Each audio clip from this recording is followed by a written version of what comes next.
I'm motivated by fear. Fear of fear. I hate being scared to do something. It's very simple. This is what I believe, and I'm willing to die for it. Yeah. Period. You can't be scared to die for the truth. The truth is the only thing that's ever going to be constant. And you can't fear what might happen to you if you were to tell the truth. Because what happens to you if you don't tell the truth is worse than telling the truth will ever be. The first step before anybody else in the world believes it is you have to believe it. There's no reason to have a plan B because it distracts from plan A. And I think psychologically, the advantage that gives me over a lot of people that I have been in competition with in different situations is it's difficult to take the first step when you look how big the task is. The task is never huge to me. It's always one brick. I believe, and I learned very young, that you don't try to build a wall.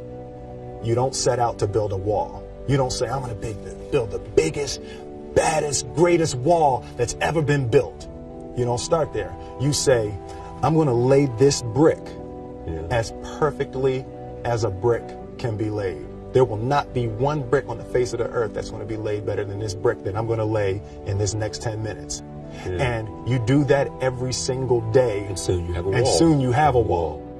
I've never really viewed myself as particularly talented. Where I excel is ridiculous, sickening work ethic. You know, while the other guy's sleeping, I'm working. While the other guy's eating, I'm working. The separation of talent and skill is one of the greatest misunderstood concepts for people who are trying to excel, who have dreams, that want to do things. Talent you have naturally. Skill is only developed by hours and hours and hours of beating on your craft.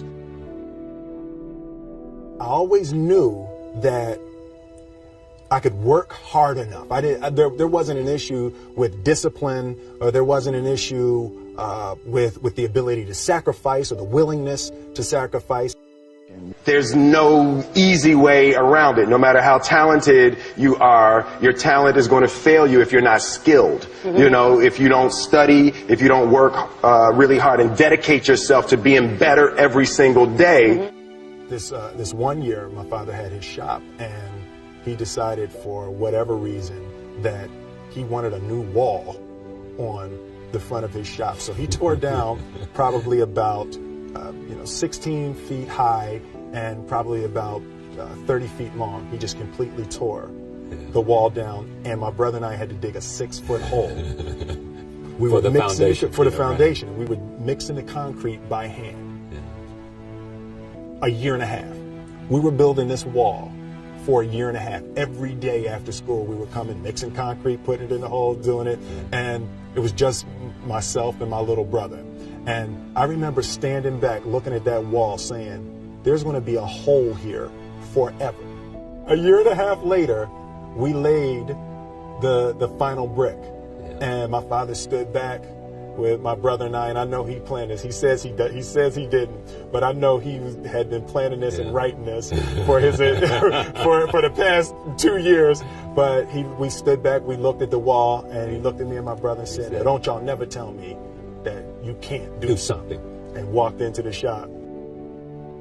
As a child, my parents always told me you could be whatever you want to be. You could do whatever you want to do.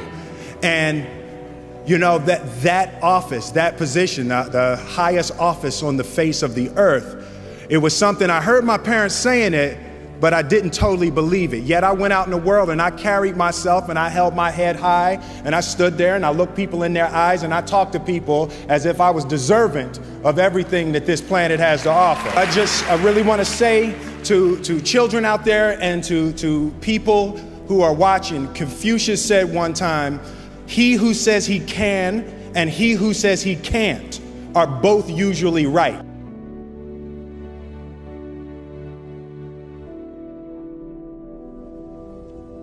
having the opportunity to study greatness. And anytime you have that opportunity, there are certain intricacies that will make clear who you are. It becomes that much more clear who you are. The definition of who I am is very clear to me, and it also redefines who I want to be, in that I know for a fact that I'm stronger than I thought I was. You know, you can't help but ask yourself the question, what would I do if I was in Muhammad Ali's shoes? I'm not the best at anything. You know what I mean? Eddie Murphy is funnier than I'll ever be. Denzel is more powerful than I'll ever be. I think that my strength is I can do everything well. You know, I can do a little bit of everything, and that's what I concentrate on to be my strength. I'll never be able to compete with Denzel. I enjoy connecting with people and ideas, and you know, I have a mission statement. So every year for probably the past 10 years, I've worked out a mission statement for myself.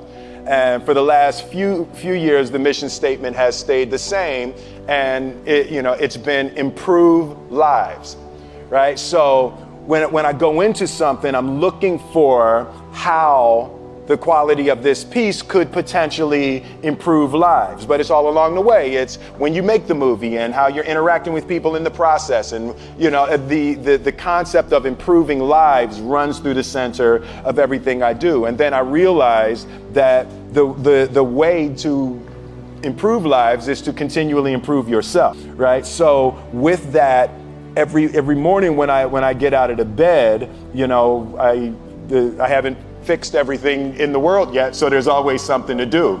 I want my life, I want my work, my family, I want it to mean something. If you are not making someone else's life better, then you're wasting your time. You know, like your life will become better by making other lives better. A few months ago, I said that I believe that if I chose to, I could be the president of the United States. And I think as I've had a chance to intellectualize why I said that. Yeah. And I think that there's a certain delusional quality that all successful people have to have. You have to believe that something different than what has happened for the last 50 million years of history. You have to believe that something different can happen. The one thing that I truly tried to communicate in the interpretation of Ali is the complex simplicity of greatness. And how greatness is not this wonderful, esoteric, elusive, God-like feature that only the special among us will ever taste. You know, it's something that truly exists in all of us. Loss is bound to joy. Like pain and suffering are bound to joy. The being able to survive something is actually a big part of being able to find that next wave of joy. You appreciate smaller things.